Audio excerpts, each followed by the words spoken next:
Hey everybody, welcome to the advice stream with Jeremy International. I'm Jeremy International. We're live on YouTube, we're live on Facebook, we're live on Twitch.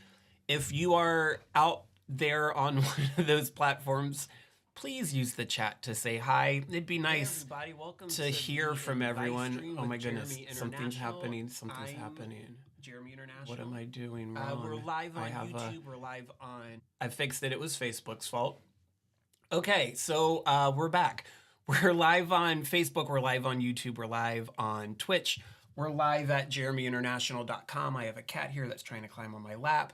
The advice stream is where I play an old video game for about an hour. You can ask me for advice. I'll go over my credentials in a minute. I think I'm a good giver of advice. And in the second hour, we'll have a guest. And me and the guest will talk, we'll catch up. Our guest tonight is the very talented, multidisciplinary, oh my gosh, the stupid cat, Lyndsay Webb, who is a burlesque dancer, is a singer, is, I would say, a comedian. I don't know if she calls herself that, but she sure is funny. And so we'll have a good time with Lyndsay in the second hour. This is our second show in a row in 2 weeks with a guest named Lyndsay, although they spell it different, so I don't know if that matters. All right, Kat, you can come on up. Hey, it's Eichel. Hi, Eichel. Thanks for coming by. Regular on the show, Eichel has joined us. It's good to see ya. So there's a cat here. That's how they are. We're live, you know. Wow, did you know that we're live? Can you say hi? No. Okay. Go away. Cool. So my name's Jeremy International. I am the host of the advice stream. I think that I am capable of giving advice for like my senior thesis here. I am capable of giving advice because you know, I'm not an old guy, but I'm not young. I've been around the block a couple of times, let's be honest. And I think I've learned some lessons. I've made a lot of mistakes and I've learned from them, and maybe I can help you with your questions and concerns about your life. I know a little bit about a lot of things. I know a lot about a couple of things. We do have one question that's already come through the contact form at JeremyInternational.com. If you would like to ask another question in the show tonight, feel free to put it on the chat in whatever streaming service you're using to watch the show. But you could also go to JeremyInternational.com. There's a contact form there. And you could ask me a question there too. I should get it right away. I've tested it out and it works. So cool. If you're there, if you're at JeremyInternational.com, we're live streaming there too, if I didn't say. There's no chat there though. And you'd like to throw a couple bucks my way, you could, no pressure. I'm not doing this for the money yet, but maybe someday. So yeah, that's where we're at. We are playing today, third week in a row. I think this is going to be our last week. We are playing Out of This World, 1992 Sega Genesis. It was out for a lot of other things too. I'm pretty sure you can play this on like a Switch or something modern. I'm playing it on the Mega SG from Analog. You can see their cool little logo on the over there. And this is a challenging game. I don't know if it's a great game to play while you're talking to people on the internet, as I've learned. I am still at the very beginning. I have made zero progress in 2 weeks. So that's a bummer. But we'll play again for a little bit. We'll see how the night goes. But once again, if anyone's out there, if you got questions, if you want cooking tips, if you need technical support, I worked, as an IT specialist for 16 odd years. You got a gadget around your house that's not working, I'll help you with that too. I'm not picky. If you need help, if I am able to provide you with the help, this is what I am here to do.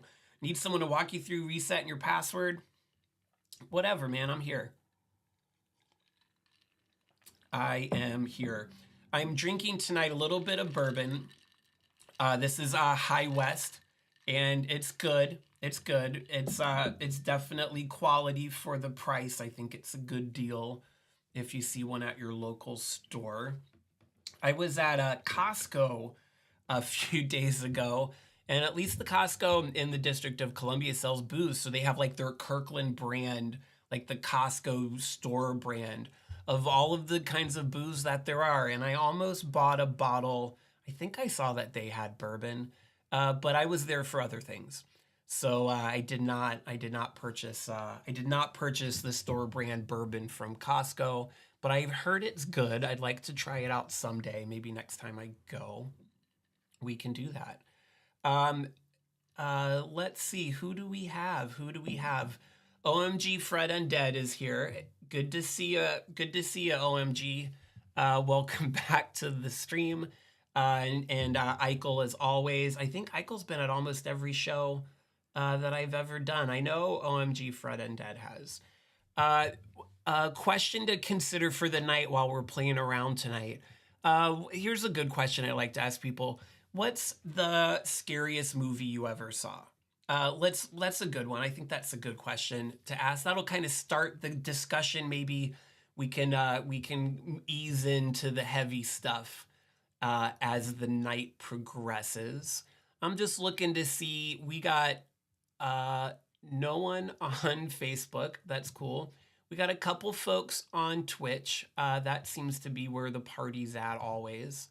And we've got I don't think anybody on YouTube either. But we're just getting started. It's early in the morning. OMG Fred Undead says on Twitch, says Hereditary question mark is possibly the scariest movie. Yeah, that's a scary one. I feel like Hereditary is more like upsetting. It's more disturbing than scary, although it's definitely really scary. But more so is it's just it's upsetting to me. I think that's a great movie. I saw it once, I think in the movie theater, and I thought it was very well made, but very disturbing movie. We had some great conversations after we saw that movie. Pretty sure OMG Fred Undead was there. Yeah, OMG Fred Undead says, I guess it depends on your idea of scary. It does. It does depend on your idea of scary. But if that's your idea of scary, that's scary. I think that's scary enough. I would never say it's not a very scary movie, because if I did say that, I would be wrong. I'd be wrong. Speaking of scary, if anyone else has a scary movie that you would like to recommend or discuss for that matter, throw it into the chat. I can see Twitch is kind of ticking up a little bit. We're getting some folks coming in. Eichel says on Twitch, says, yeah, I don't intentionally watch scary stuff. That is fair. The world is scary enough on its own. I'm not gonna belay anybody's choice. Is that the right word to use? To not deliberately watch scary stuff. Sometimes walking out your front door is scary. Fred Undead on Twitch says, I love horror, LOL. I know you do. I know you do. Eichel says, Human Centipede is pretty disturbing. Anything with gore is awful. Yeah, I'll tell you, Eichel, a story about Human Centipede. So years ago, before that movie got a big release, I had a friend that lived like 2 blocks from me that had a friend that was in the production crew for that movie. And she got an early release of the movie, I think before theaters, like on DVD or whatever, and called me up, asked me if I wanted to come over and watch it. And I said, yeah, I'll be right there. And I had like to run some errands or something in the neighborhood. And I remember looking it up on my phone, and somehow on the internet was a plot description of it. And I read the plot description of that movie, talking about Human Centipede, by the way. And then texted my friend back saying, yeah, I'm not going to watch that movie. And I never did. And that's not the kind of movie.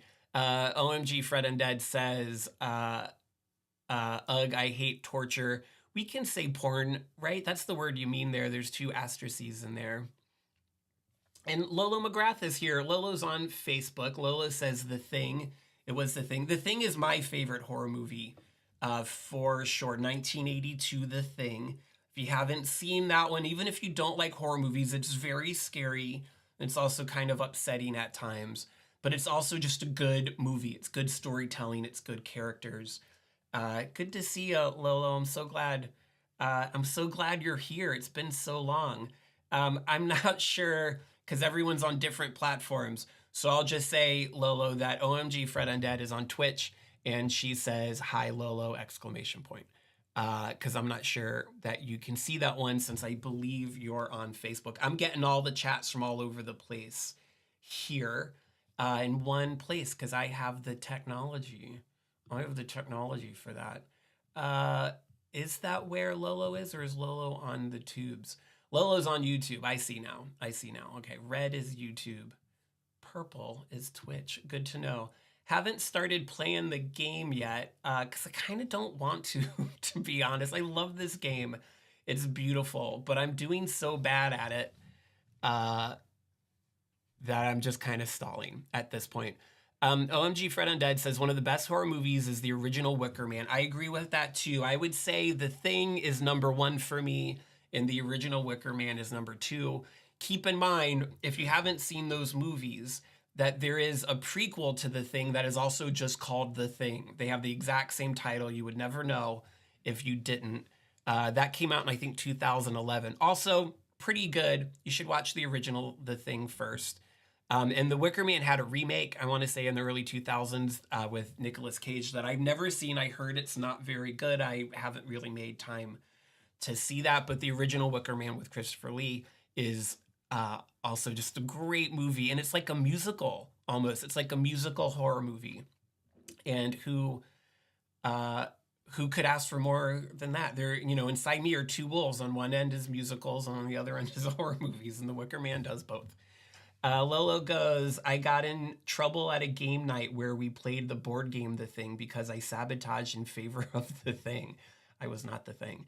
Well, Lolo, that sounds like something The Thing would do. And keep in mind that I'm not sure that everybody that is The Thing knows that they're The Thing until, they body rips open into a mass of tentacles and they kill somebody. I tried to play that board game before, Lolo, and I could not figure out how it works. So if you know how to play The Thing board game, then we should talk, because I have it. It was very expensive. And I tried to play it, and I didn't get anywhere. So maybe we can do The Thing, the board game tutorial someday, because I would really, really like to play that game, considering how expensive it was. Eichel, thanks for saying you love the vibe. You mean you love the vibe of the show? Yeah, we can do whatevs. We can do whatevs we want to do. This is my show, so I don't do anything I don't want to do. This is low key. It's low impact for me. I'm going to play 1 or 2 rounds just because people are here and I advertise that I would be, so I should. I'm just checking around to see who else is happening. All right, we got a few people scattered around. If you're watching there, I'll make another detour. This is the advice stream. I'm your host, Jeremy International. We're live on Facebook, we're live on YouTube, we're live on Twitch, we're live at JeremyInternational.com. I am here to give you advice. Am I a doctor? No, I am legally obligated to tell you I'm not a doctor. Am I a lawyer? No, I probably am legally obligated to tell you I'm not a lawyer. But I know a lot of things, and I've lived a life. I've got some city miles on my tires. That analogy doesn't go very far, and so I feel like I know some things, and I maybe can help you out if you are in a situation in life. If you have questions, if you have needs, if you're uncertain about what's the right thing to do or how you should react. Let me know. You can put it in the chat. You can go to JeremyInternational.com. There's a contact form there, and you can send me questions that way. And I feel like there's a good chance I can help you. Financial advice, probably not. Like I was saying, medical advice, no. But I've been a patient. I've been a medical patient a lot more than most people have in my life. So I feel like I can give you like patient perspective, if that makes sense, advice. But certainly I don't think it would be ethical for me to give you medical advice, although who knows? I probably know more than I think I do. Okay, so without further ado, let's bring up. Oh yeah, and Friend of Dead also wants me to add in that I am also a father of a child. I've fathered a child that I am, I think, doing a pretty good job, on. Friend of Dead says I'm a daddy. I mean, it depends on how you want to describe that. But I'm assuming what we mean in that context is that I have fathered a human being. And I think I'm doing pretty good. I'm pretty happy with my father skills. I'm just gonna leave it there, Fred Undead. But I don't know if I know what the term daddy actually. I mean, I know I know when I see it. You know what I mean? But I don't know if you know what I'm saying. You know what I'm saying. So we've got Out of This World for the Sega Genesis plugged into my Analog Mega SG, one of the coolest gadgets that I've ever owned. I am connected to it, an original, if you can see this, an original 3-key Sega Genesis controller.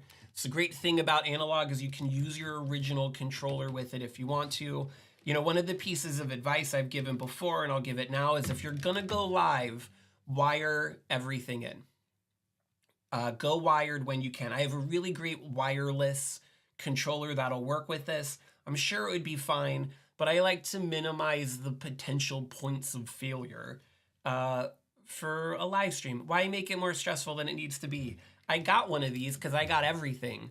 I got every gadget associated with video games laying around one place or the other. So why not minimize the possibility of, oh, Fred Undead says that I'm great, NGL. Thanks. I hope that you're not going to L. I hope you always NGL. That brings up another good piece of advice. I was talking to someone about this the other day. Telling the truth is always easier than lying. Can people hear the music from this coming through? Can I get like an up or down in the comments so people can hear the music coming from my video games? I know there's a little bit of a delay there, so I'll wait. Yeah, man, this game though, and I'm gonna let the opening sequence play again. 3 days, thanks, Cycle. 3 days in a row. I'm gonna give you a second to read this because now my cat wants to leave. Hold on, I'll be right back.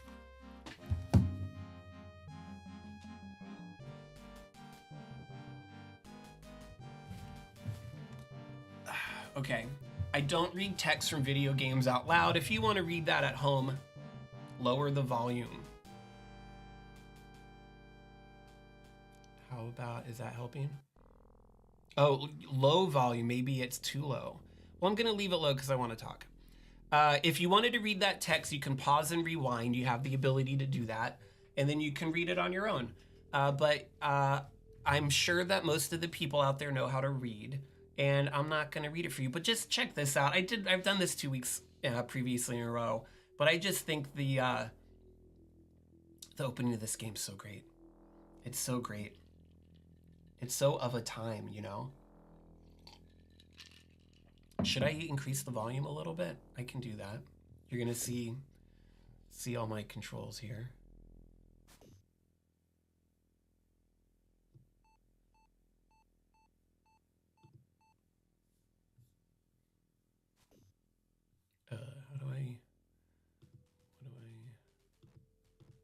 That'll go away in a second, I think. So this is how the game begins. I don't know really a lot of the lore. Is there lore? But anyways, something happens, blah, blah, blah. We're gonna get zapped into this other dimension in a little bit. And then we're gonna have to run away from some tentacles. But this game is 1992. I think it looks great for a game 1992 on a home console. And when you consider that the Super Nintendo was the big competitor for this at the time, and I'm pretty sure this game never came out for the Super Nintendo, but I never saw anything on a Super Nintendo that looked like this. Okay, skipping ahead. This is also a game for you younger folks out there. You might not remember, but this game doesn't have saves on it. Some cartridge-based games like this had like batteries, so you could save like the original Zelda for the original Nintendo did that. But oh boy, but this game doesn't do that because it was expensive, and a lot of people that made video games chose not to have that kind of battery save. So instead, when you die, you get this code. It's a random 4-letter code that rebuilds the game state as it was when you died, which for me would still be at the beginning of the game because I didn't get very far. So this way there's no saves. I'm assuming that also means that you could go on the internet and find that code to get to any part in the game you wanted to.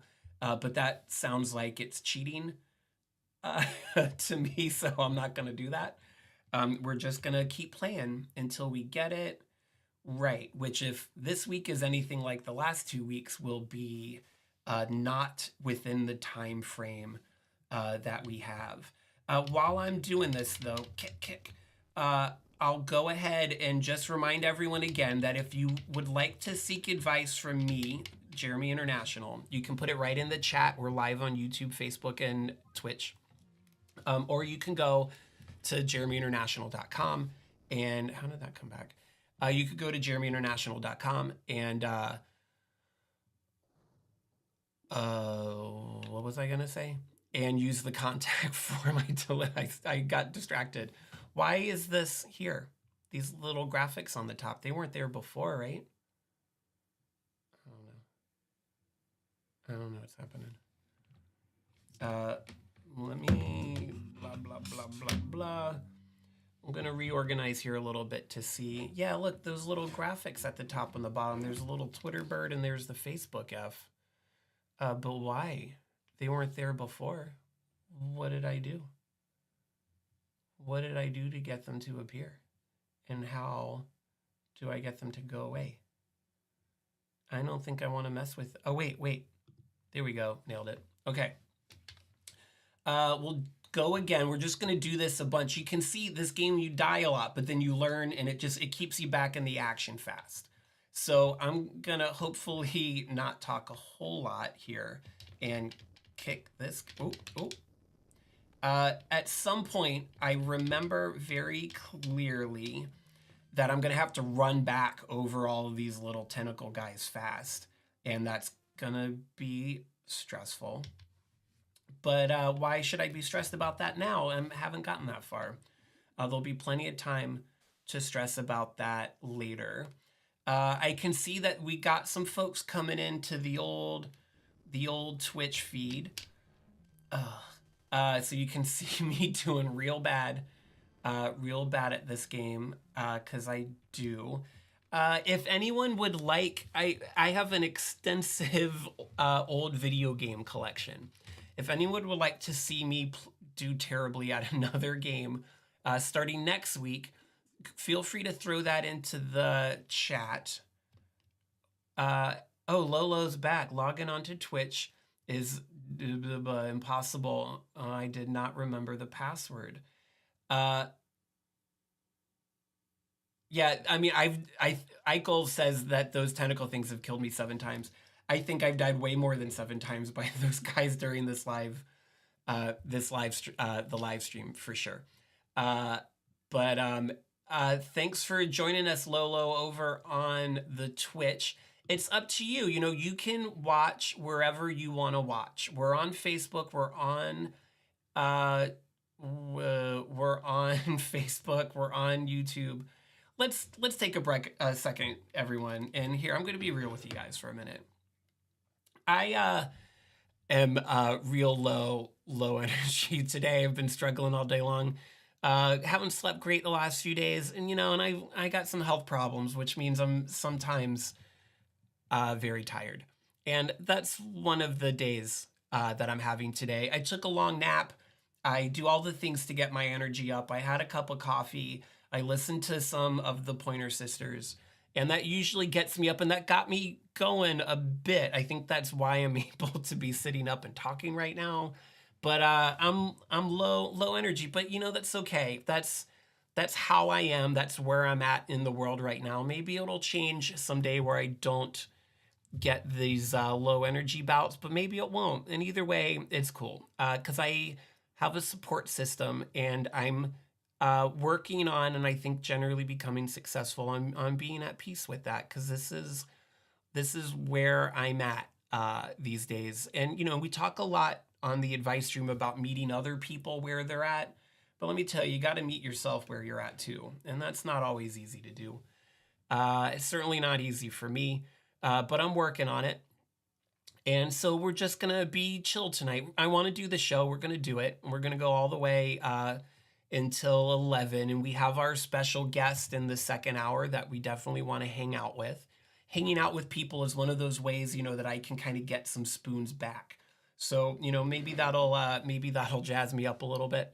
But it's not necessarily, I would say, a great day for Jeremy International today, but that's okay. I'm sure all of you out there sometimes have not great days too, for whatever reasons they're your own, and we'll get through it because we got to get through it. So we're gonna get through it. We got a comment from the Afrobot. Hey Afrobot, I don't think I've seen you. Have I seen you on the Twitch before? On the stream before? Welcome. If not, welcome to the advice stream. I was just being real there because that's what we do.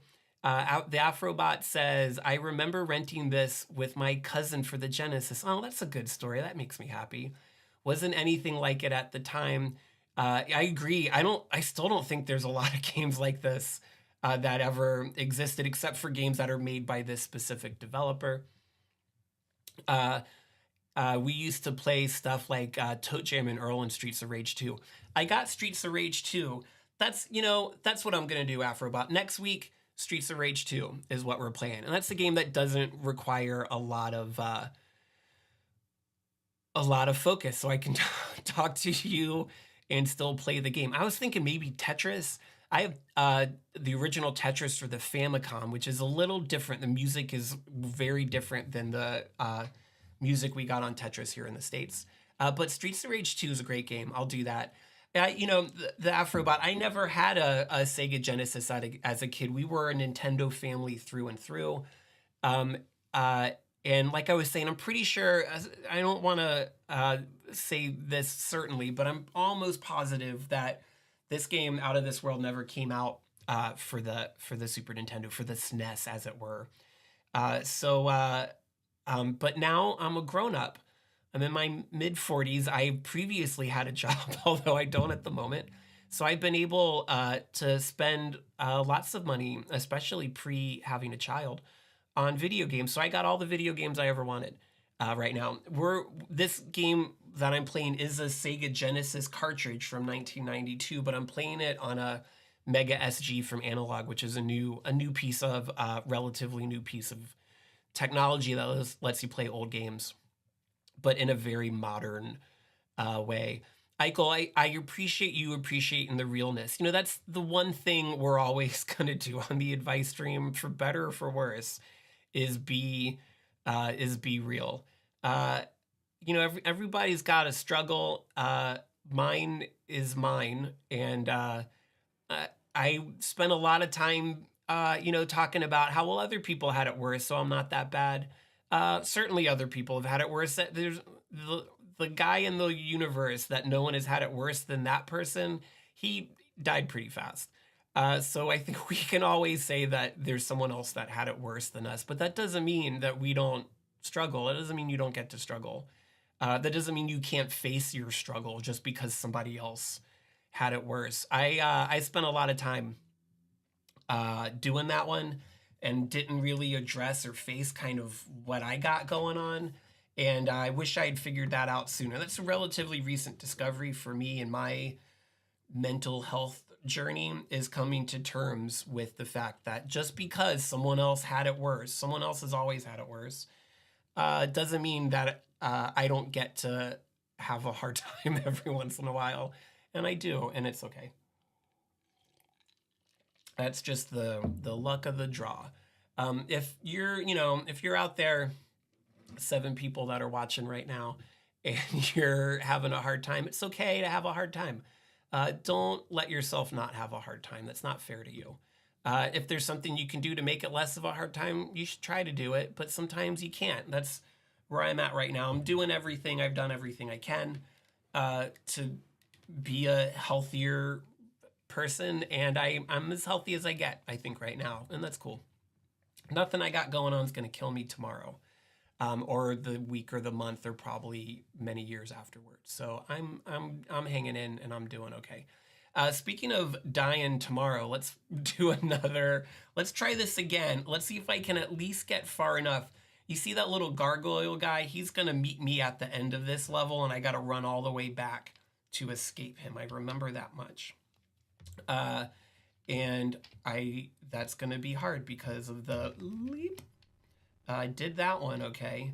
And I think this one, I got to leap over one guy, and then I'm going to, nope.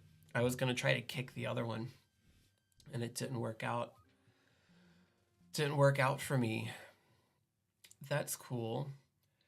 We were talking before, we got some new folks that have joined in. We were talking before about the scariest movie you ever saw. If you like scary movies, or if you don't like scary, this is why you can't talk while you're playing this game, Streets of Rage 2 next week. If you like scary movies or you don't, if you've seen a movie that you found to be particularly scary, oh, that's good to know. The Afrobot says, hold on, I gotta pause it because those tentacles are gonna get me. Says Streets of Rage 2 was one of the games that shaped some of my music tastes. Huh. I've only played that game, to be honest, once or twice. I got it, but I don't think I've played it a whole lot. So we'll do that next week. We'll play Streets of Rage 2. I'm gonna pump up the jams a little bit. I'll warm it up, Chris, so we can hear the music a little bit better. And we'll see how it goes. But I'm excited. I'm excited to do that. And I'm also excited. Someone's like, here's a random Sega Genesis game I like. And I know that I have that one in my collection. The composer, the Afrobot says, the composer was at MagFest ages ago and did a DJ set. That's cool. Video game music, I feel like is a underrated art form, especially for people that don't spend a lot of time playing video games.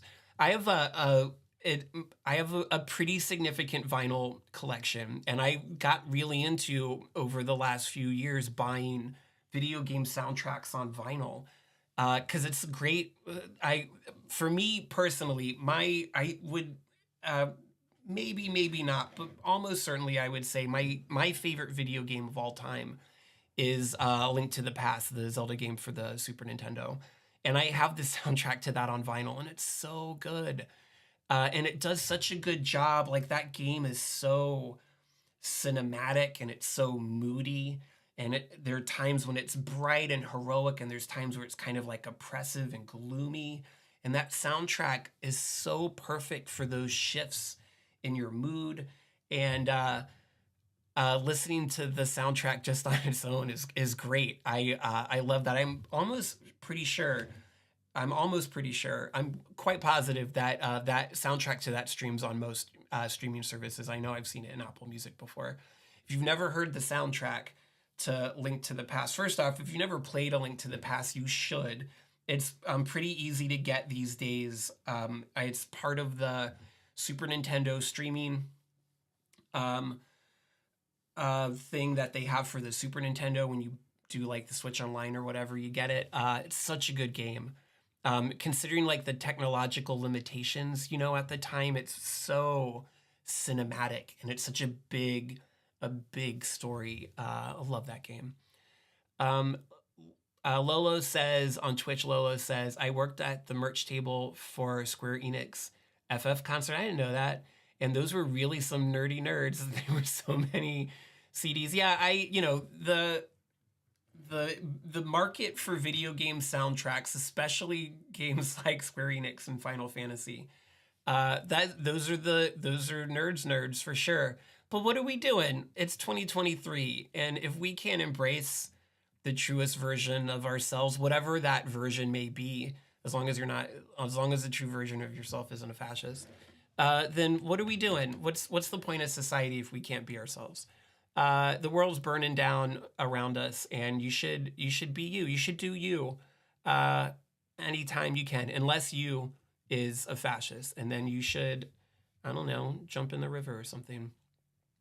The Afrobot says such a good game. It's one, I'm assuming we're talking about A Link to the Past, where I boot it up and I'm going for an hour. Yeah, and you can't play that game for a short period of time, but just the beginning of the game with the rainstorm and the lightning, and you kind of zoom in to whatever, it's like Link's uncle's house and you're sleeping in the bed. What what video game from that time period starts that way? I don't know. I don't know the answer to that. Um, there's the Final Fantasy game, and I'm not a Final Fantasy expert, but the one of the Super Nintendo ones, and it begins, and it's like a snowstorm, and you see like the robots walking through the snow. Is that 4? I'm sure someone out there, I'm pretty sure OMG Fred Undead's going to answer that question for me. Whichever, it was, they re-released it for the Game Boy Advance. And Fred Undead will know this game as the Afrobot says, FF6. Thank you, Final Fantasy 6. That's another one of those games that, I mean, they've got, it's 16 bits. You can see every pixel clear as day, but it's like you're watching a movie. And it blows my mind that they could do that, and it has such an impact. That's terrific. I've been wanting to play Final Fantasy 6 for a long time. I have it on for the Game Boy Advance. But it just seems so daunting. I've never played a Final Fantasy game before, and it seems so overwhelming to get started. I should just do it. Should just get started.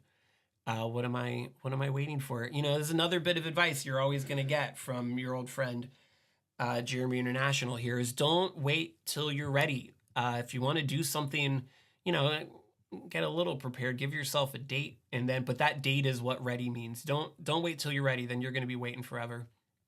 Lolo over on Twitch says, I had people asking me about specific releases from like 1997, and I'm like, buddy, I cannot even I cannot even read Roman numerals. I am not the one. Yeah, I feel like Final Fantasy is one of those things that as a not Final Fantasy player, but like I would like to be to an extent.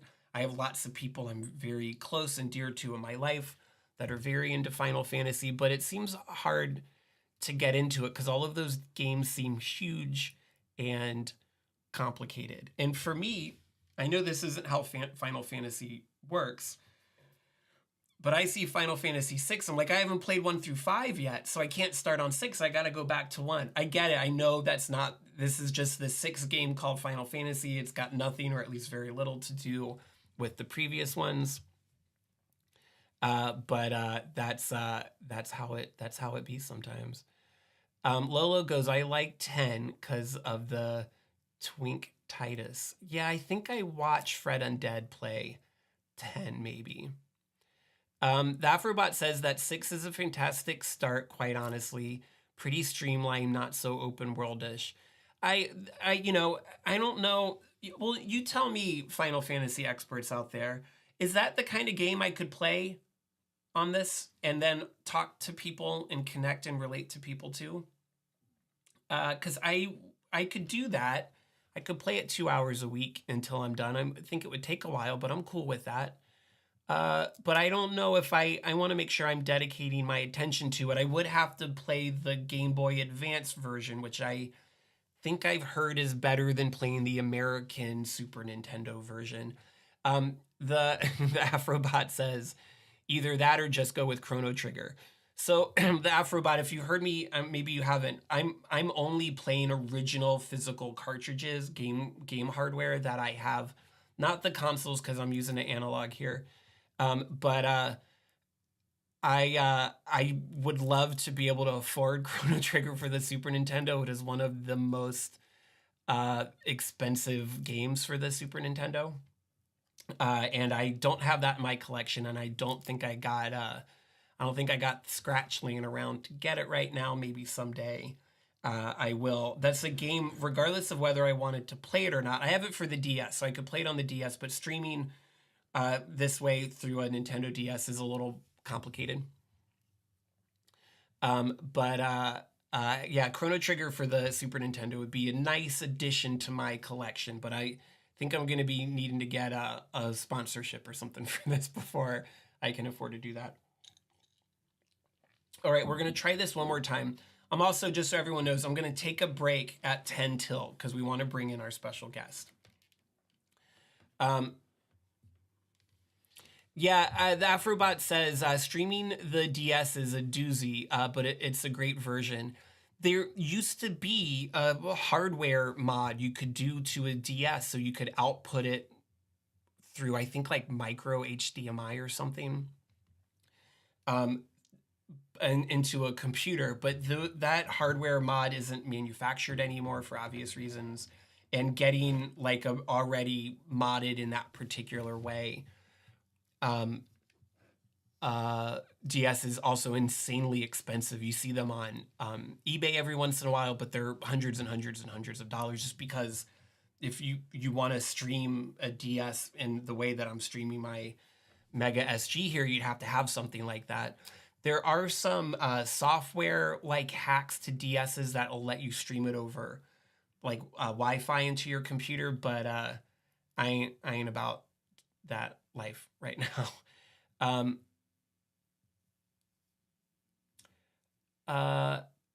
Oh, and Fred Undead saying that play another Eden with me, ha ha ha.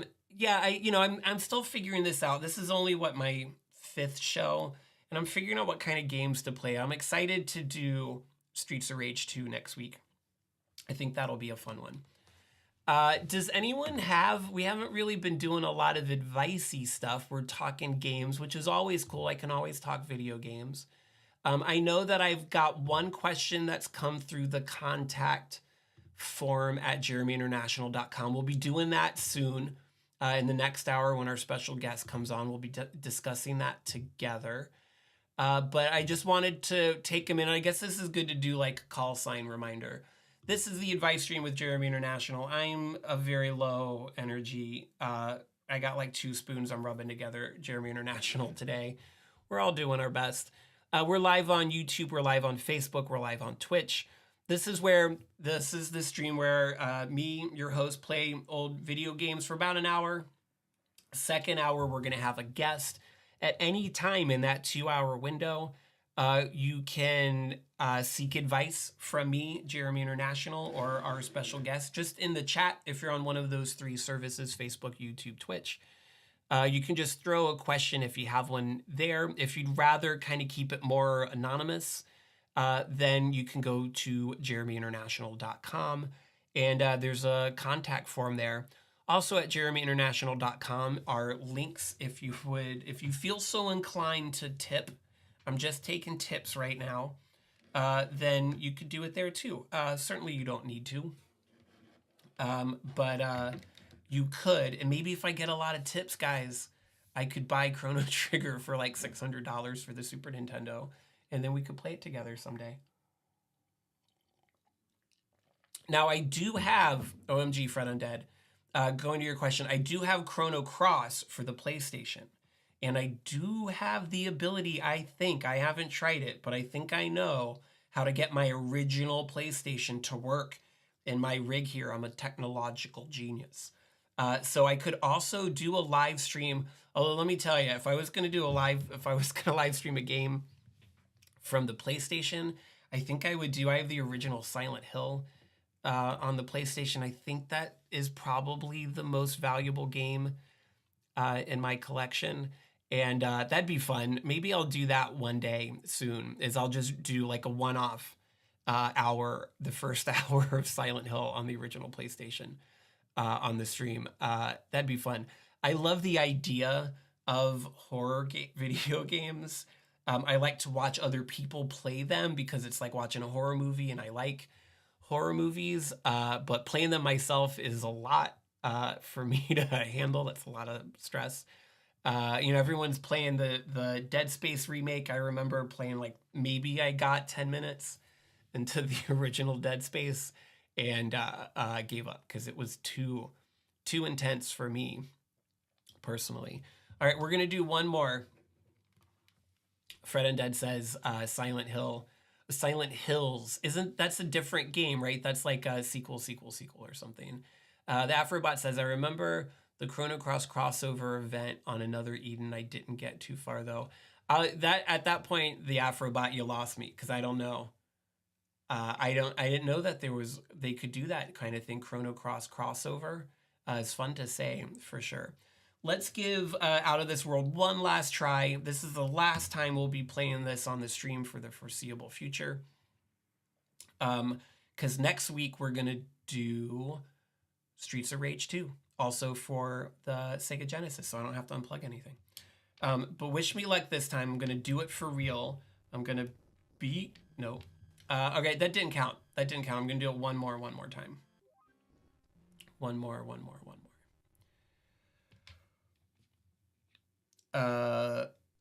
If you this game though, seriously, like I don't want to make it sound like I'm saying bad things about Out of This World. This game's amazing. As you can see, it's beautiful. It's just very challenging, and I don't think I can get in the right headspace to play it while I'm talking to everybody. The Afrobot says Silent Hill 4 The Room gets a lot of hate, but it's one that kind of stuck with me and freaked me out probably the most. I've never played any Silent Hill game before. I feel like if it's PlayStation 1 generation with the graphics for that, I feel like that'll be less stressful for me. So stay tuned for that. Maybe we're going to do Streets of Rage 2 next, but maybe sometime in the not too distant future, we'll do the original Silent Hill. I think that'd be fun.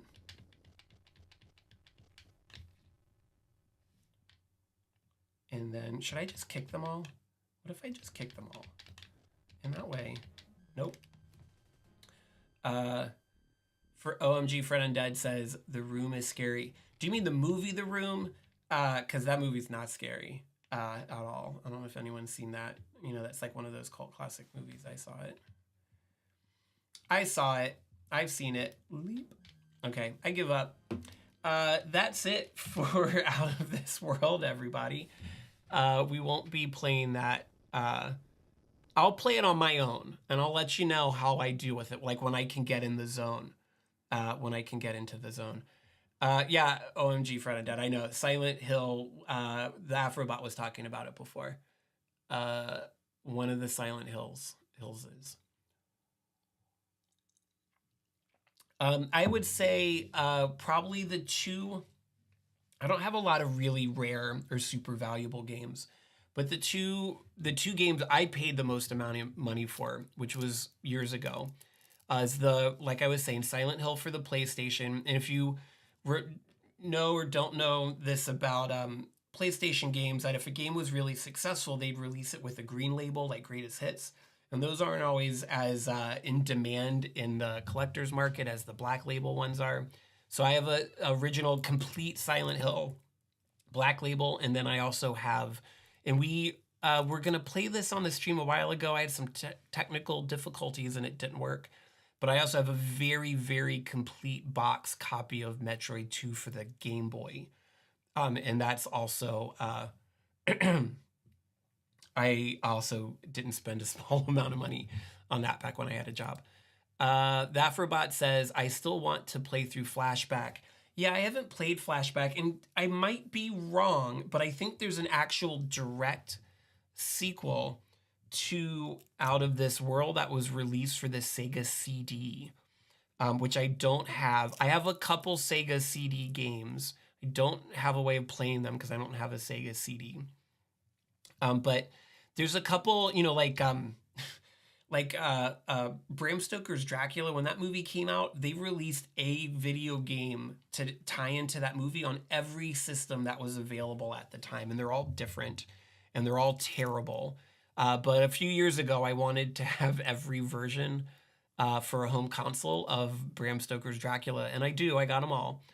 They made it for you name a video game system that existed at the time, and it had a Bram Stoker's Dracula game for it. So I know I have that on the Sega CD. Never played it, but I can't imagine it's good because one for the Super Nintendo, the one for the Sega Genesis, the one for the Game Boy, the one for the Sega Game Gear. I played all of those, and they're not very good games.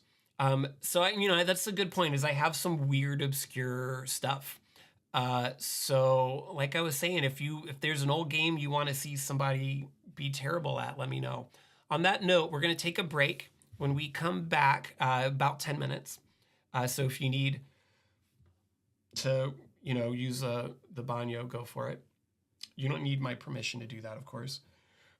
When we come back, we will have a singer, burlesque performer, comedian, all around, really interesting, smart, funny person. Lyndsay Webb will be on the show. And we'll get to some of the write-in questions we got at JeremyInternational.com. If you have some, now's your time to send them if you want to ask and you haven't sent one yet. And I have some other questions I stole from other parts on the internet. So if you don't have one, we'll still be okay. So thanks everyone for hanging out. I will be back in 10 minutes.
Hey, everybody, we're back. This is the advice stream. If anyone's coming in new, I'm your host, Jeremy International. We're live on Facebook, YouTube, Twitch, and JeremyInternational.com. We're done with the video game segment of the show. Thank goodness. This is our host for our guest for the second hour, Lyndsay Webb. Thanks for joining us, Lyndsay. We have a lot of things to talk about. I don't know if you were watching the last hour, but I was playing a very hard video game. I don't know why I chose to do that when I had to talk to people and address an audience at the same time. I'm not gonna say I'm ever good at video games, but I was doing particularly poorly at this one. And I've been playing it every time I've done this show for the last 3 weeks. I don't know why. I never got far. I never got past the first, what normally would have been 30 seconds of the game. I was not watching the gameplay, but I did see the name of the game in the description of this installment of the stream, and it wasn't anything I recognized. I think it was kind of a big deal. Here, if you can see, this is what the cover looks like. It was kind of a big deal when it came out. It's from 1992. I generally only play old games, although maybe I'll play a newer game someday. And it's for the Sega Genesis, which is what I'm playing it on. Oh. And it's very hard. It's a very, very hard video game. And if you also have to talk to people and keep an eye on the chat, I would not recommend it. I think Sega is still my favorite console. I mean, as someone who's never been an aficionado, I have many fond memories of Sega. And I mean, I have fond memories of NES and Super NES too, but I really enjoyed Sega. I think Golden Axe. Oh yeah, Golden Axe is great. I got that. I remember playing. Yeah. It's interesting you mentioned that, and we just spent the last hour talking about video games. I don't know how much longer I want to do that for. I never had a Sega Genesis. We were a Nintendo only family. I think the first non-Nintendo console that we had in my house was the original Xbox. I think my brother got. I don't think I ever had a PlayStation. Wow. Actually, I don't think I ever owned a PlayStation until I got married. And my spouse, who you know, is a diehard PlayStation person. But the Sega Genesis and the Super Nintendo, were big competitors. As an adult person in the 21st century, playing a lot of Super Nintendo games, a lot of Sega Genesis games, Sega Genesis looks a lot better than the Super Nintendo ever did, for sure. Yeah. I think the Super Nintendo, just because it's Nintendo, maybe had better games, but certainly the Sega Genesis always looked better. It was more colorful. It was brighter. I think so too. Yeah. But I never had one until I was an adult, and then I could afford to buy both the Super Nintendo and a Sega Genesis, which I did. Oh, love that for you. What are you drinking, Lyndsay? What you drinking tonight? I am drinking what I believe is, because this is from a decanter, and my husband who knows? Have a bad habit. Yeah, we have a bad habit of forgetting what we put. We have 2 decanters, and we'll be like, but I believe this is Old Line Distillery aged Caribbean rum. Ooh, I know you guys are a rum house. I know that about you guys. Rum house. Yeah, nice. We became, my husband, but me by association, we became rum heads over peak lockdown of the pandemic, and started getting into, and I mean he sort of, I mean, it was kind of the obvious choice for him because he's also very into sailing. Oh yeah. Maritime things, and piracy. Pirate history. He's not a pirate. Oh, I was confused for a minute. I thought I was going to have to call the authorities. To clarify, my husband is not a maritime criminal. So far. Here's hoping it stays that way. I mean, you never know. Yeah. in this economy. But so yeah, so he we got really into tiki drinks, Mm-hmm. and just sort of because those drinks, the aesthetics pretty problematic. Yeah. We can all acknowledge that. Yeah. But the drinks themselves, the recipes have like very interesting histories. Hmm. And have gone through many iterations, and there's some recipes for certain drinks that date back to the 30s. Um Interesting. and can be traced back to like one guy. Huh. Um Tiki and Tom. they're yeah, or well, it'll be like Don Beach, or and they have, I mean, they typically have very beachy names. Don Beach, um what's another one? Trader Vic Yeah. of Trader I've Vic's, been to Trader inventor of the Vic's. Mai Tai. Yeah. Yeah. Yeah. That was an actual guy. A few years ago, what ended up being our last vacation, my partner and my last vacation before uh, baby and then COVID, as we went to LA for several days, and we went to Disneyland. Never been to Disneyland before, and there's Mm-hmm. so much. Wait, is that right? Am I mixing up stories together? Maybe it's when we went to Vegas. I think it's when we went to Las Vegas, not when we went to LA.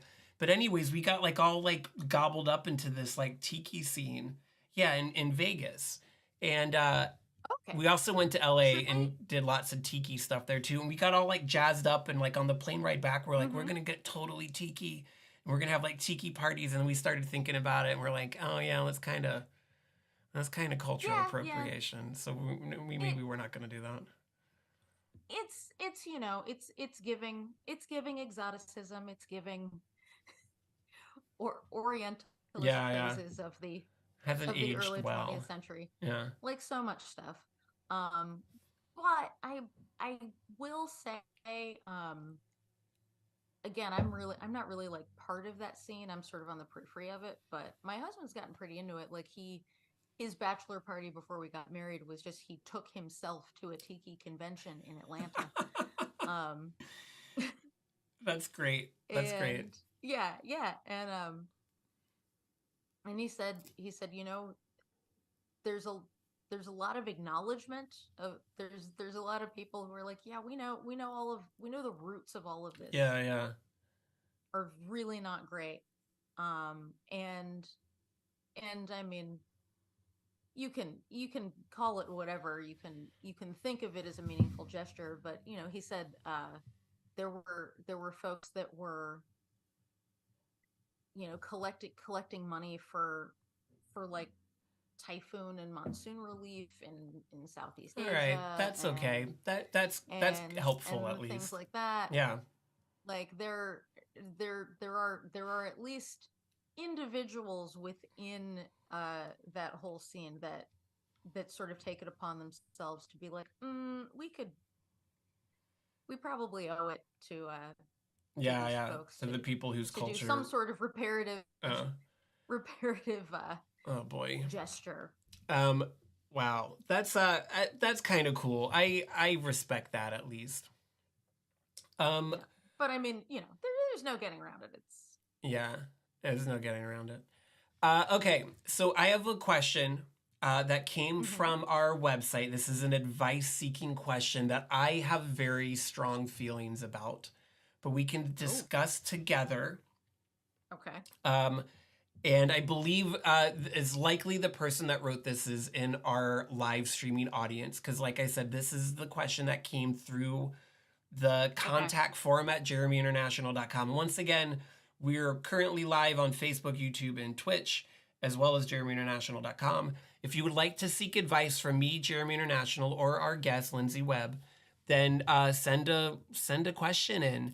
You can put it right in the chat if you feel comfortable doing so. If you want, instead use the contact form. Once again, that is, you don't have to type www, but it's JeremyInternational.com. No dots, no spaces, no gaps.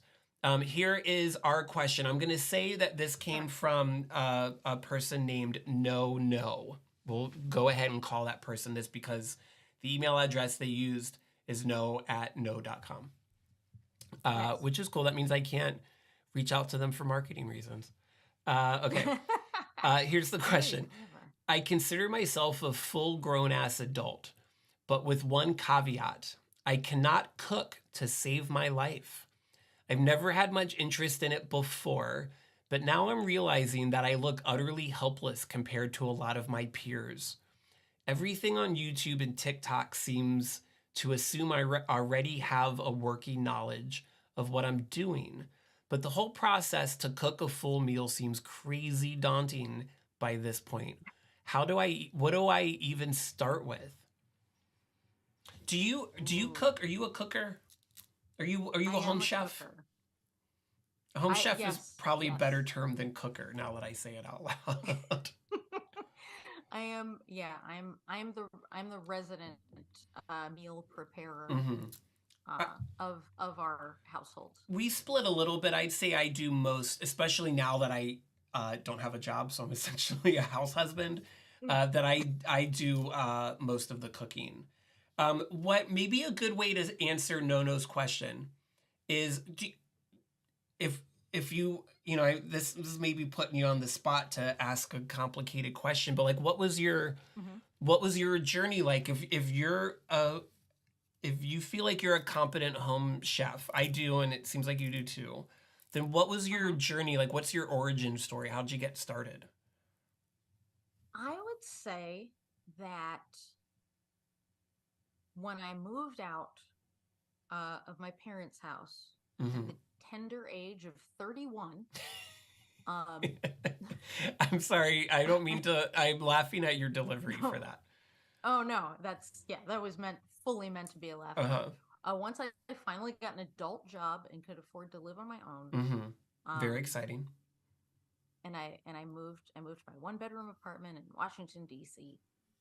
I was suddenly very excited to learn to cook all of the stuff that never got made at my parents' house. Yeah, interesting. That's not dissimilar, I think, from a lot of my motivation.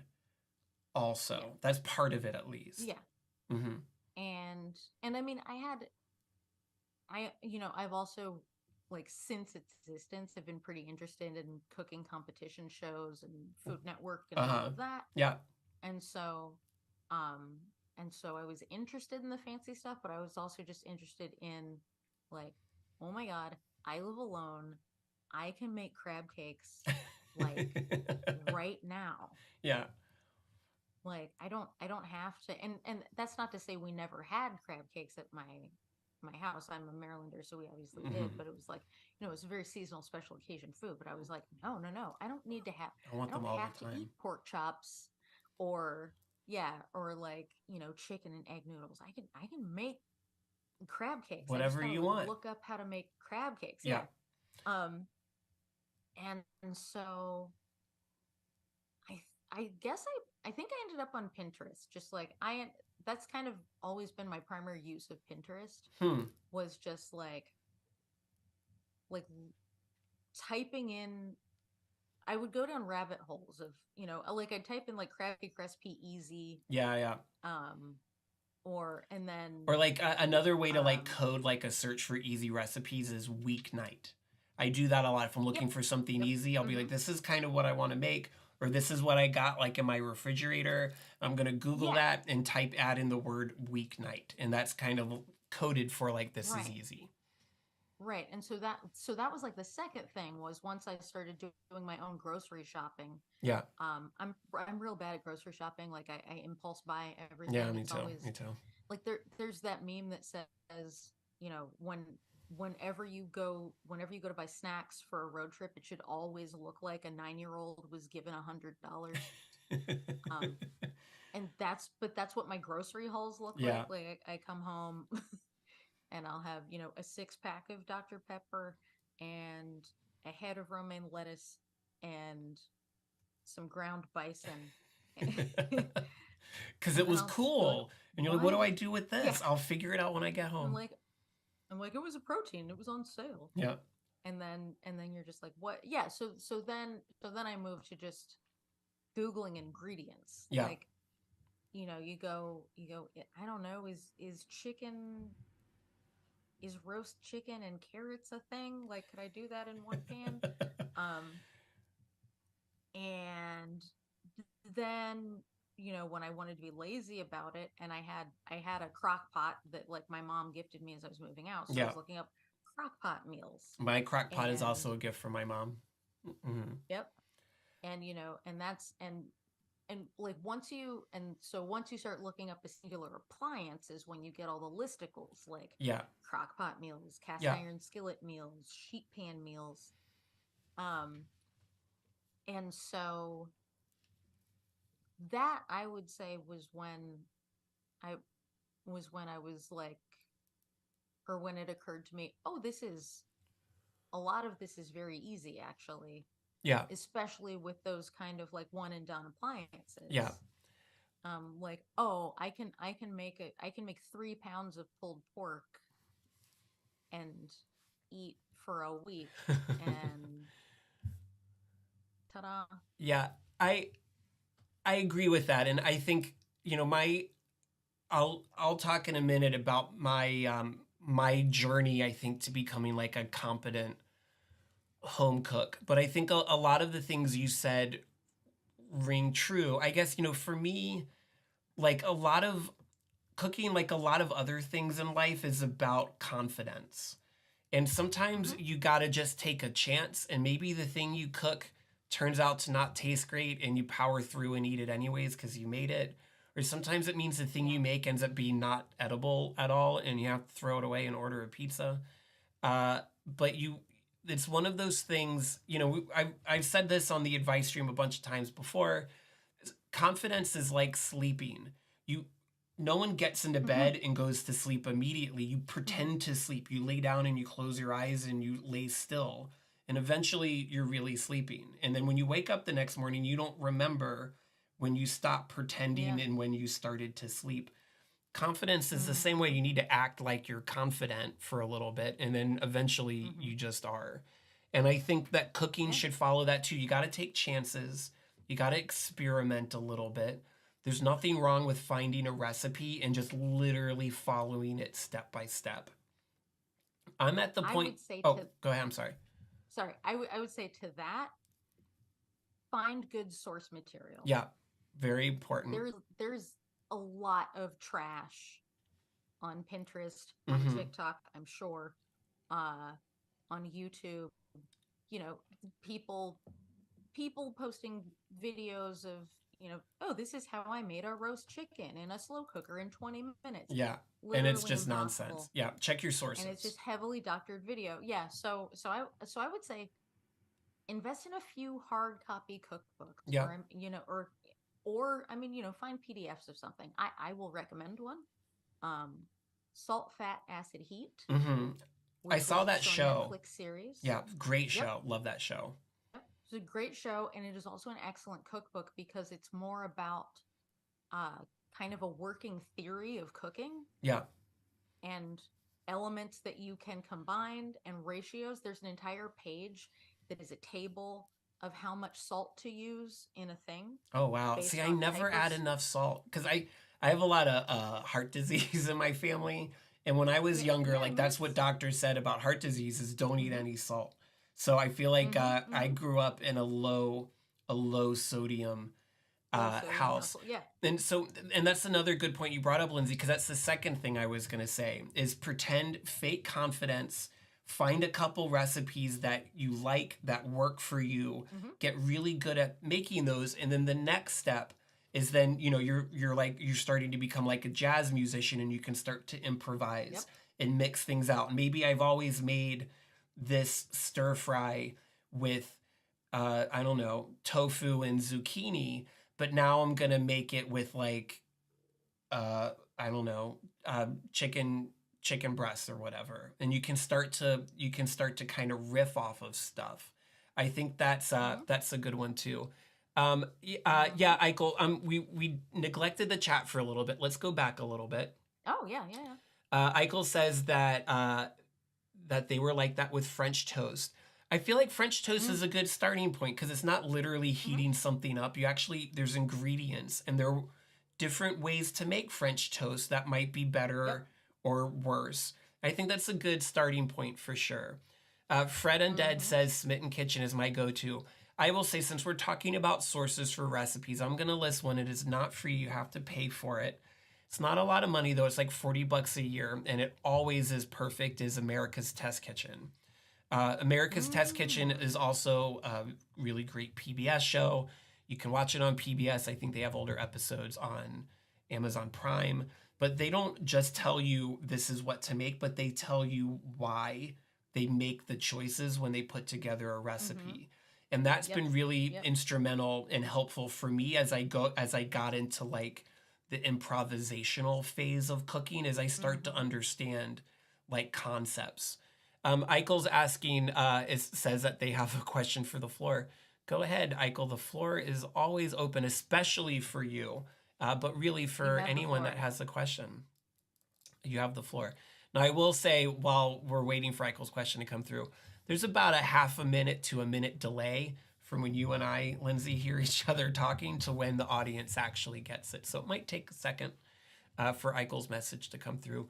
While we're waiting, I'll tell a little bit about my journey to the, I think, fairly competent home chef that I am today. I Mm-hmm. initially learned to cook at a similar kind of phase in my life, I guess, where I was on my own and I had my own kitchen. And I was also at a phase where I was having people over a lot, and I wanted Mm-hmm. to give them reasons to want to spend the night. And cooking, Yep. for someone making a wonderful meal for me is definitely one of my love languages. Is give me something special and delicious. And Mm-hmm. I wanted to return that to other people. So cooking dinner became like a really important like milestone in like a dating relationship for me, and I wanted it to be good. So I learned Yep. how to cook a few things really well for there, and that was me just literally following a recipe to the letter to do that. Mm-hmm. Then, That um, is. oh, go ahead. Sorry, I was just to quickly interject. That is why I think I can very confidently cook venison now because it is my now husband's. It's kind of the only red meat that he Oh, eats. that's so cute though. So That's that adorable. lamb, I love you he eats guys. lamb too, but like venison is like his jam. So I love lamb is great. It's hard to get it just right, but it's good. Uh, yeah, so that was like my just read the recipe letter for letter stage. And then a few years ago, as I've mentioned on the podcast before, and as Lyndsay, I believe knows, is that I got sick. I had cancer. And part of my treatment for that was I had to eat a really specific and really limited diet for 3 weeks. I won't go into more detail than that unless everyone really wants to know. It gets boring beyond that. But the society of the type of cancer that I had has this cookbook that the doctor gives you, this giant binder that they give you, and when you're diagnosed, and says this is the stuff you can eat. And it was very limited. And I did that for part of a week, and I hated everything. It was like written. It was like very like 1950s Midwest. Like everything. It was a lot of like mm, meatloafs and a lot of stuff that I just oh didn't want to eat. Nothing came out. I think everything came out exactly the way it was designed to, which was nothing that I yeah, wanted to eat. Um, right. so after a week of being miserable and like really stressed out, I had like a breakdown in the grocery store once because I was like Oh trying to buy like some already cooked chicken, but no one could tell me exactly what was in it, and I needed to know exactly right. what was in it for this diet. Yeah. And then I did a Google search as like, do people that don't follow these rules, do they die sometimes? And the answer was yes, they do. There are Oh countries where no. no one is expected to follow this diet, and most of the people that have this type of cancer just die there. So I was like, well, I really gotta follow the diet. I was hoping that someone would be like, no, you don't. They just say that you don't really need to. So then I realized I know how to cook, and I know what things I'm allowed to eat and what things I'm not allowed to eat. So I'll make it up. I don't need to follow anybody's recipe. I'll cook Yeah. whatever I want to eat. I'll just remove or replace the ingredients that I'm not allowed to. And then suddenly I Mm-hmm. realized that I was, I was scatting and jazzing or whatever. I don't know Yeah. anything about jazz, but I was jazzing it Suddenly up. you're John Coltrane. Yeah, I was doing and and it was amazing, and it was this huge revelation. I guess I was always scared to not follow a recipe, and then I realized I don't need to do that. I know what I'm doing.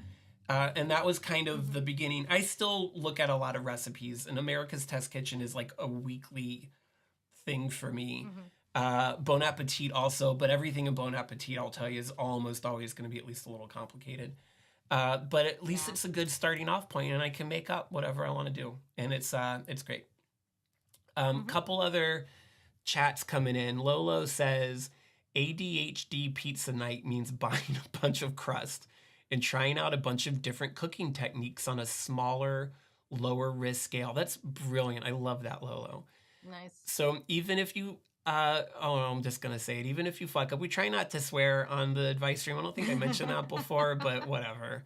That's how I talk in real life, so I'm gonna talk like it here. So even if you fuck up one pizza, you have a whole bunch more. That's a really great idea. Experiment. In worst case, don't experiment with the person you're trying to sleep with, but experiment with your friends or experiment with someone that you don't have to try to sleep with. You're already sleeping with them. And then not anyone you have to impress regularly. And okay, well, that's a different conversation, I guess. If you're sleeping with someone regularly, you should still try to impress them every once in a while. Let's be honest. Every so often. Yeah, you don't need to forsake that. Throw 'em a bone. Throw throw him a bone occasionally. Eichel says, BTW, I took your advice from last week. Oh, that's good. That you should start now because you'll never be ready. Like there's no such thing as ready. Yeah, Eichel, don't wait till you're ready because you're never gonna be ready.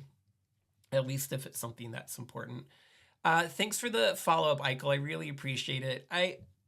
I don't know who you are in real life, but you've been on you've contributed to a lot of these shows, and I just want to say I appreciate you very much, and I appreciate Lolo coming in. I haven't talked to Lolo in a long time. Lolo and I go way back.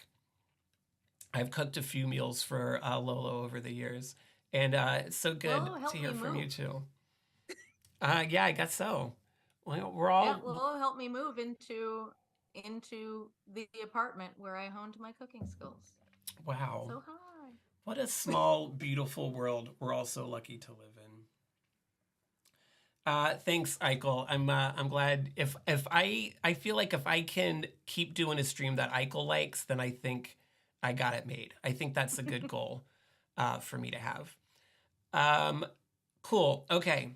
So we got a few more questions to answer that came in from I stole from other places, but let's discuss some other stuff. Cool. So what so also in the last hour, Lyndsay, I was saying that I don't have a lot of energy today. I'm doing my best. What I do to kind of ramp up my spoons to try to get energy back is I listen to Breakout by the Pointer Sisters. Always kind of like jazzes me up, And that's solid hype music. Yeah, and I did that today, and I think that's the only reason I'm able to sit in a chair and talk to you. Otherwise, I would be laying down.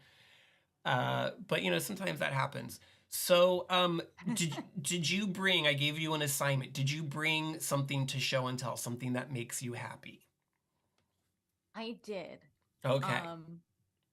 And I had debated on whether or not I was going to share this here, because this has been a semi-top secret project that I've only told, I think, 2 people about now. Oh, wow. It's still in progress. Well, you're about to tell like 7 people. Yeah. Get ready, guys. I'm ready. Okay. So it's right here off camera. So for Christmas, my mom got me, let's see, can I get it? It's of course backwards. The cheese board deck. The cheese board deck. What is that? It's 50 cards that have various they're not all cheese boards, but they're like sort of grazing board and charcuterie spreads. Mm-hmm. And then there's instructions on the back for how to build them. Okay. Interesting. I want that. I'm and sold. and it was sort of it was it was it was a pretty fateful gift from my mom, because she just got it because she's seen me like talk about cheese a lot. and and grazing tables were like kind of a thing in my wedding plans. Hmm. But my husband also got me for Christmas a ticket to a cheese board building class. Oh, where? Where do they Um, do that? so there's a spot called Mess Hall Okay. in Brooklyn, Mm-hmm. Mm-hmm. Northeast DC. Yeah. Um, and it's this like food incubator. Okay. And Food incubators are so much fun. That's such a great yeah, concept. yeah, they're the best. We went to a live tuna butchering there. Oh my God. Like Um, one of the giant ones? it was Yeah, it was half of a bluefin. It was called Some Disassembly Required, Jeez. and it was like a 6-course tuna dinner. Um, That while sounds amazing. while a sushi chef, carved it, Yeah. and his partner did like a presentation on the various parts of a tuna and the cuts and et cetera, et cetera. But so cheese board making class, that same place. And so like my mom, she gave me this cheese board deck, and she said, I didn't even know what Pat was getting you, but it's good for me. Uh-huh. Um, and so one day uh, I was feeling metaphysical. Uh, it comes About and cheese. goes. Uh-huh. I've never been consistently spiritual or religious or witchy, but it comes and goes in waves. Um, and I looked at this cheese board deck and I went, I couldn't make this into a tarot deck because there aren't enough cards, Mm-hmm. but I bet I could turn this into an oracle deck, which is a similar thing. Okay. Uh-huh. Um, and so for the last several weeks, I've been just sort of sitting with these cards and going through them, and just sort of seeing intuitively kind of what I notice in Uh-huh. terms of, are there suits in this deck? Are Uh-huh. there shapes that maybe could be significant to someone in a particular mindset, and all of that? And this is my sub show and tell. I've been sort of like writing my thoughts in this very sparkling notebook Uh-huh. that I've had. This was also a Christmas present from my mom, like roughly 20 years ago. Um, but yeah, and so there are. I'm not done, but I have looked through, and I would say there are 6 suits, because there are 6 different categories Hmm. of spread. Okay. There's like meat and cheese, breakfast and brunch, lunch and dinner, uh holidays and special occasions, seasonal, and something else. Um and so there's that, and there are certain shapes that are recurring, that, well, it's like it's a lot of meats that are cut into discs, and I'm like, if you were in a tarot mindset when you're looking at this might be coins. Yeah, yeah. um Very you know very valuable. yeah. I would love to get like a cheese board card reading at a party. It's interesting you mentioned that, Someday. because I've also really leaned into, sometimes when we have people over, instead of dinner we'll do what I call deep charcuterie, where it's like just a lot, like a big charcuterie board, and then that's like the meal. Mm-hmm. We had some friends Yep, over yep. the other day uh, who are pescatarian, so they eat cheese, but then otherwise only fish. And like getting like weird and Mm-hmm. experimental, and going to the grocery store and be like, those are some weird looking shrimp, and here's like some Mm-hmm. candied salmon. I don't know what that is, but that's gonna be cool. And then Okay. thinking about like pairing that with the type of cheese that I knew I already had in my refrigerator was super Mm-hmm. fun. That's such a fun thing to do just to put together. I don't know if I've heard that term before, like a grazing board. But that's to me, that Really? would be the best way to eat a meal is you got a lot of variety. You just pick and choose from a bunch of stuff. So I first came across that term when I started wedding planning. Hmm. That's like a big thing now, especially on Pinterest. Uh-huh. Um, Grazing tables, grazing boards, Interesting. and yeah, just these huge intricate spreads of finger Yeah. foods that are like very aesthetic and themed in a lot of cases. And you do them with meat and cheese and fruit, or you do them with candy or baked goods. There's like brunch themed Ooh. spreads Yeah. with like waffles and yeah. That So sounds wonderful. Um, mhm. okay, so I guess we can sum up that question. We can sum up no's question by saying don't get ahead of yourself. Start small. Find a recipe that looks simple, and we talked about a few places you can look for those. OMG like Smitten Kitten. You can start at Pinterest. Check your sources though. Make sure it's not from some nut job. I feel like I at least would get overwhelmed with the visualness of like TikTok. I would need something written down that says like this number of Mhm. tablespoons of that number of tablespoons of that. You want something that you can keep referring to Yeah. And then because build on that. Get like a baseline of skills until you feel comfortable making 4 or 5 things, build like a repertoire. And then mhm.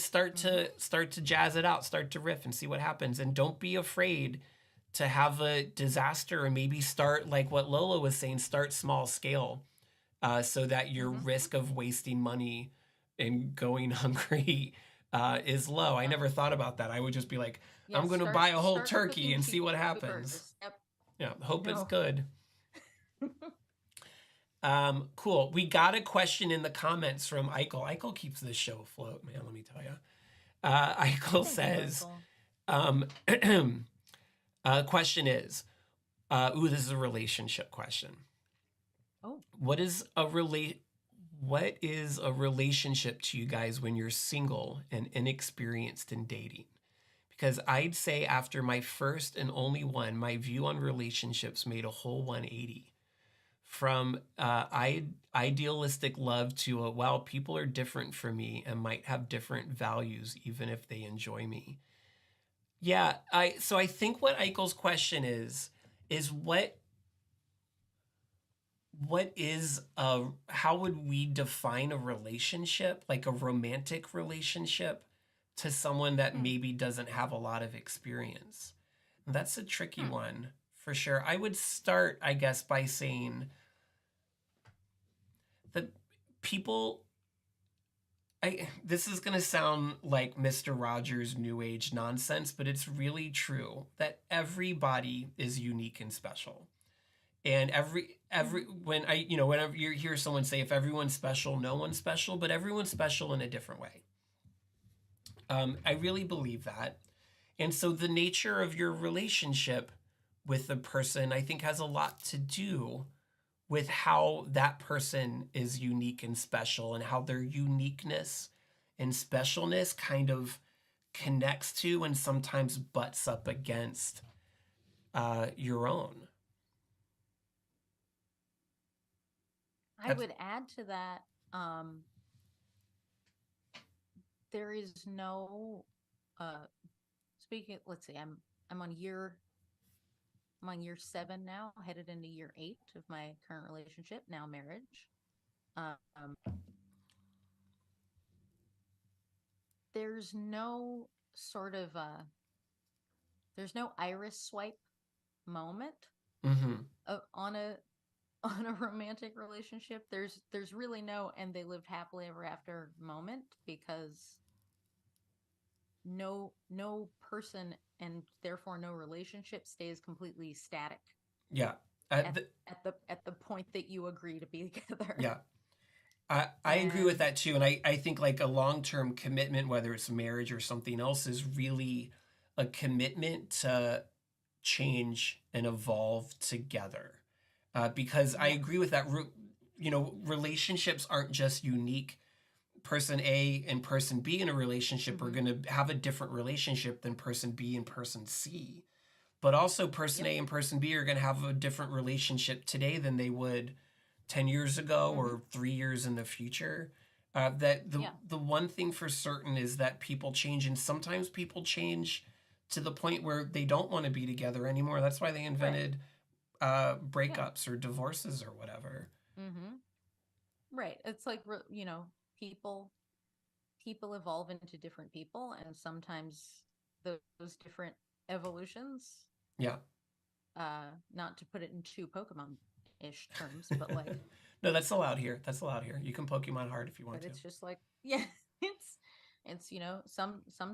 sometimes you both level up, but then post leveling up, you you are incompatible, Yeah. and um And that's sad, but it's okay. Also, that's okay it's if that's yeah, what it's sad, happens. but it's totally Yeah. okay. It's and I mean, it's also okay. It's also okay to sort of make the agreement, or the commitment to, okay, how can I adjust? Like, how can I further evolve to accommodate this person? Yeah. Within reason, obviously. But um but yeah, I do think, there's a lot of media and pop culture, and none of it recent. It's not a new idea that, like, two people are destined to be together and then they're together forever Yeah, and that's it's happily nonsense. ever after. And That's not really but how it works, I don't think. it's I mean, statistically it's not super likely, No. guys. And I guess the other thing I'll say is, because relationships are such complicated and in often ways private things, that it's also not a good idea to try to base your relationship on a person you want to have a relationship with on someone Yeah. else's. Like, you ever see, those people, I'm sure we all know a couple somewhere where you're like, you see them together and you're like, how? Why are they, what works for them? Like, how is Mm-hmm. this a thing that they've Mm-hmm. chosen to do? Because they just don't seem to have the type of connection that I think is the right type of Mm-hmm. connection for me to have with a Oh partner. yeah. But you don't know. Maybe Yeah. they are both into something really bizarre and strange in bed. That's nobody's business. Maybe that type Mm-hmm. of what you perceive to be conflict is like what they want in their lives. There's lots of people. I'm Mm-hmm. going to say that I'm kind of one of those people that needs a little bit of conflict in my relationship. I think that's a normal, healthy thing. Uh, it Mm-hmm. it needs to be work. It should be work. And if you're not working, Yeah. then I feel like something's gone wrong. Having said all of that, like, you know, you have to ask yourself, is the work I'm doing worth it? I heard this term today. Is the juice worth the squeeze? Oh, I don't know that. Yeah, I never heard that before. Someone was talking about that about something on the internet today. Mm-hmm. You have to ask yourself if the work is worth it. And if you're a young person, and if you're in a relatively new relationship, then I don't think you should have to work that hard, to be honest. But as you get older and as your relationships get older, they'll tend to probably be uh, more work, because as you get older, you get more stuff, you have more baggage, you have more issues. That's growing as a person, and Mm-hmm. conflict tends to follow those things too. I hope that answered your question a little bit, Eichel. I mean, the best way I think I can paraphrase that, and jump in here, Lyndsay, if you want to add something, is I don't know. Your relationships need to be defined as your own. You also say something about someone that has different values than you. Values are also complicated, and there's some values like, am I against fascism? That should be a, a deal breaker if someone doesn't agree with you about that. But there are other values that, like when me and my wife got married, I had the idea kind of like, I don't want to have kids ever, or if I do, probably have like three. And then over our time together, we decided that I grew, I changed, I wanted to have one, and then no more than that. And she had always been like, if I'm going to have one, it's going to be one, and we're done.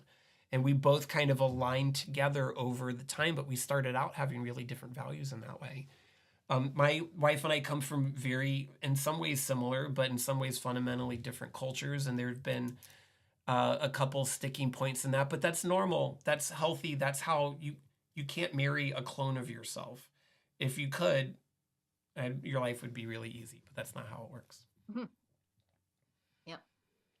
Um, I would just say, add to that, just very generally, don't don't be afraid of introspection. Like, don't be afraid to check yourself.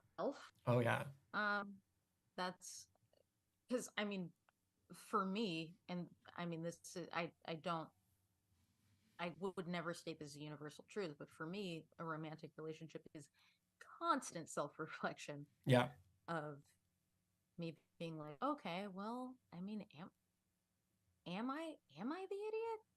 Like, am I the yeah, asshole? For so many things, and just trying to gain the perspective of this person that you love. yeah, Um, and because that's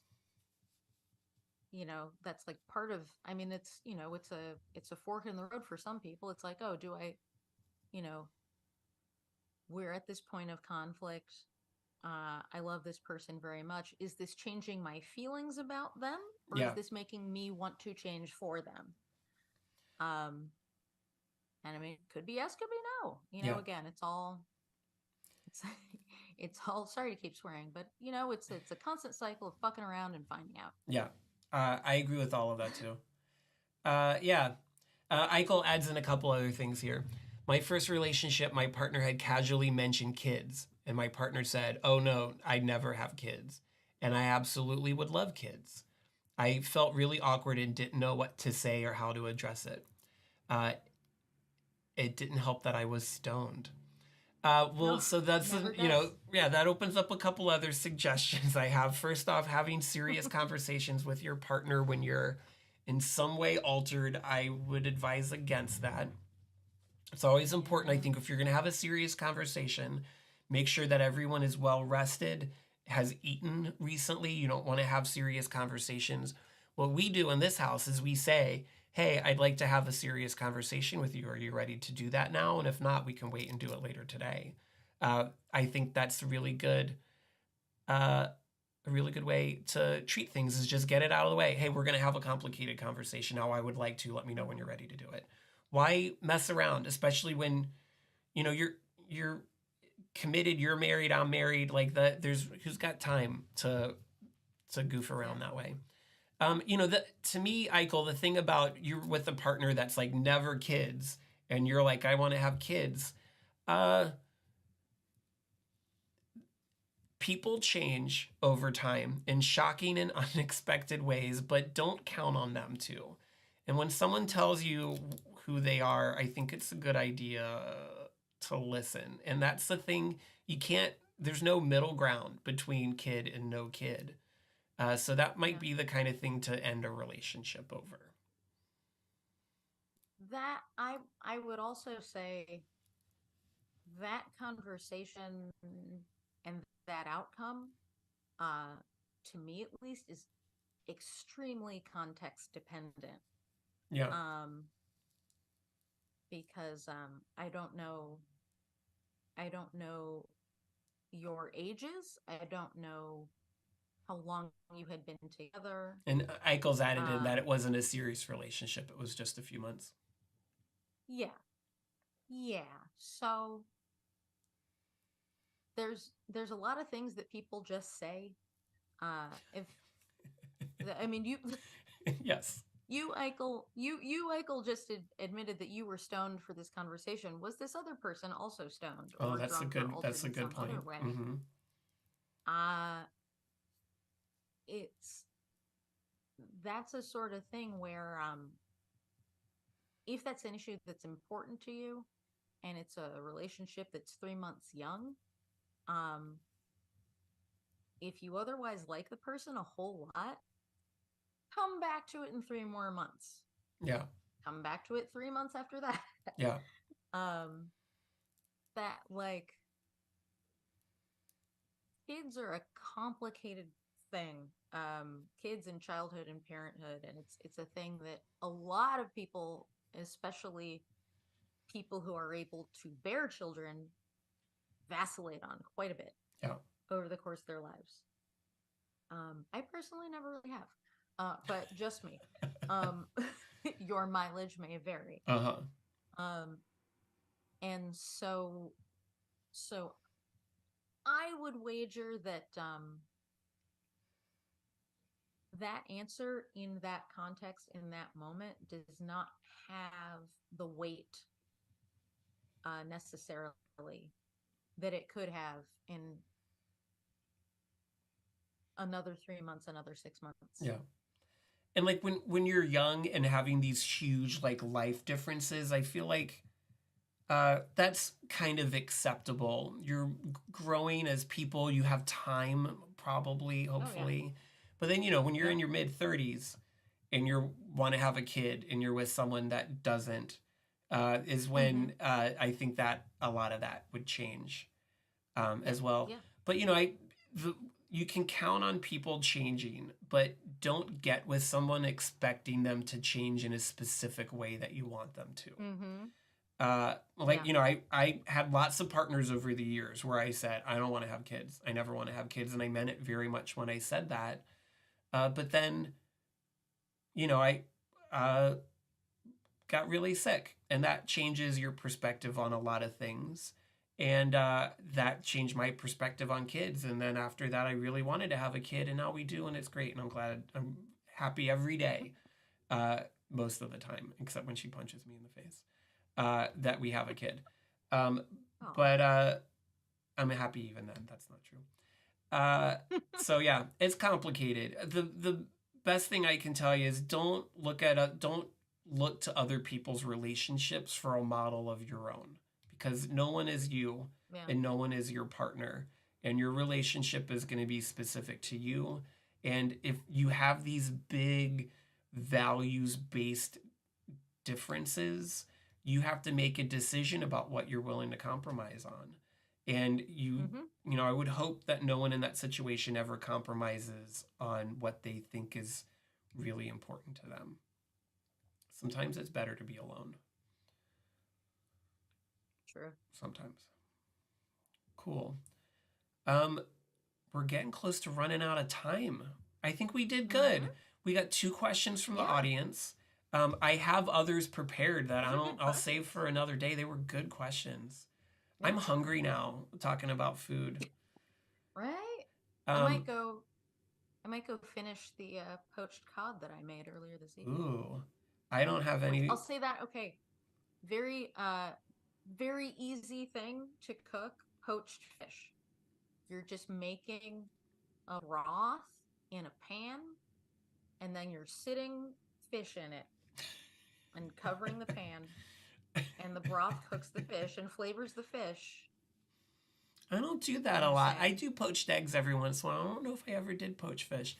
This is my favorite go-to. That's easy, and if you eat chicken, is easy and comes out beautiful and always impresses everybody.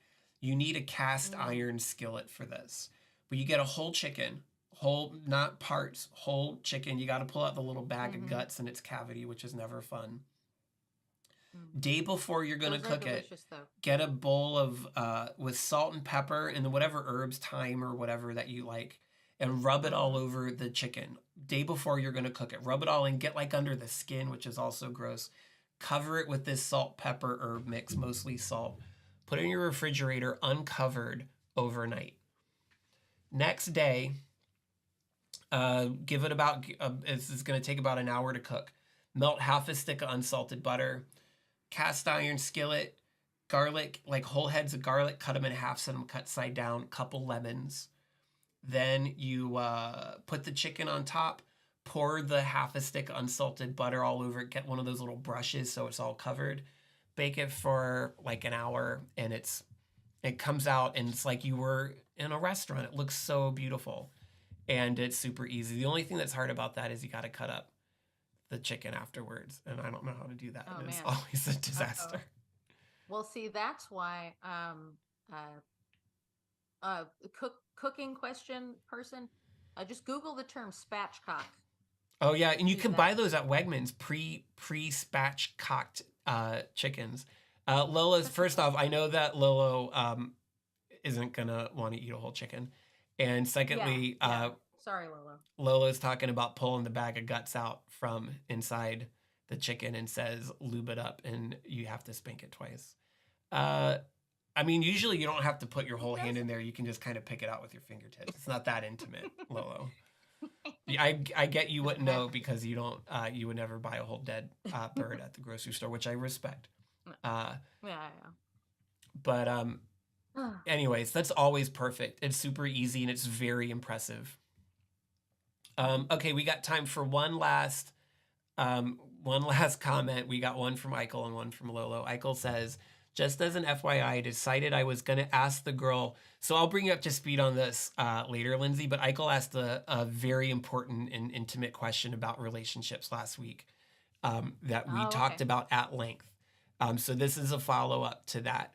I decided I was going to ask the girl out on Sunday who had written the love song that may or may not have been about me on Sunday. And she had asked me out on Saturday, so I'll have more questions on Monday. We're here for you, Eichel. I'm so glad that that worked Cliffhanger. out. So it looks like you're going out on a date with this person, which is wonderful.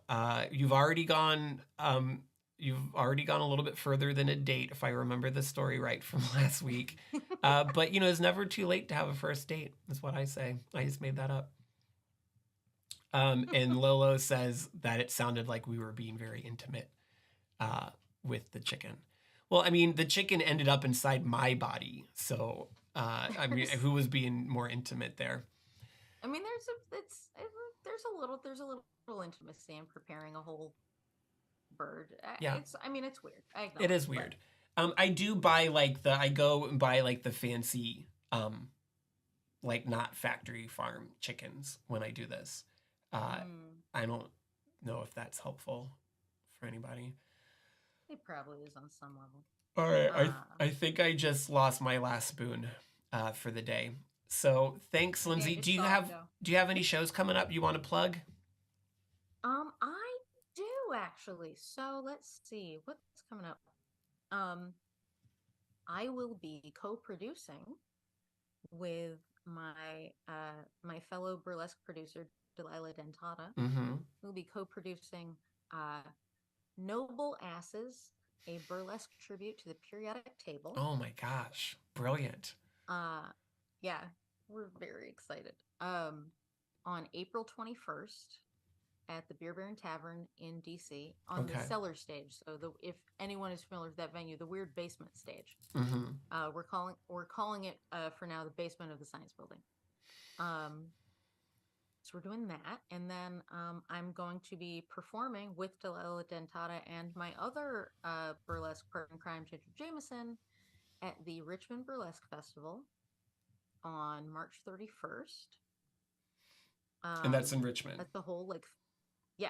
It's like Mm-hmm. 3 days of burlesque performances. We're doing a real cute like trio fan dance. And then on May 6th, I will be in the second Tippity Witchet Productions burlesque show at Art Farm in Ooh, Annapolis. yeah. And that's going to be comics with 3 X's because it's happening on Free Comic Book Day. Oh, great. Free Comic Book Day is, yeah, that's also, I think Free Comic Book Day is usually on Jack Kirby's birthday, but I think, is that when his birthday is? I think it is. Oh, is it? Yeah, I think that's why they picked it. It's May 4th. It's May 6th this 6th, year. okay. It's usually coincides with Jack Kirby's birthday. We should do a whole episode about Jack Kirby someday, because he's a significant contributor to our current pop culture landscape, but I don't think he gets a lot of credit for it. Cool. Oh yeah, I watched that documentary. My husband Pat, he introduced me to. the importance of Jack Kirby, and yeah, Very important. crucial figure. Crucial. Totes crucial. All right, Linz, thanks so much. Thanks for everybody for Thank participating you. in the chat. It was so great to see all my friends in the chat participating. I hope everyone had a good time. I hope you learned something. We will be back in all of the same places where we were today, next Monday at 9, with another special guest. I don't know who yet. I haven't asked anybody. Who should I ask, Linz? Um, hmm. Well, I don't know who you've had Almost no one. previously. We'll figure it out later. But thanks, You should everybody. ask London St. Juniper. Yeah, I could do that. I could do that. She would be a good guest. She's full of good advice. Good advice, I know. And she's got like kids that are like not toddlers too. Okay, cool. All right, thanks everybody. We'll see you next week. Bye. Bye.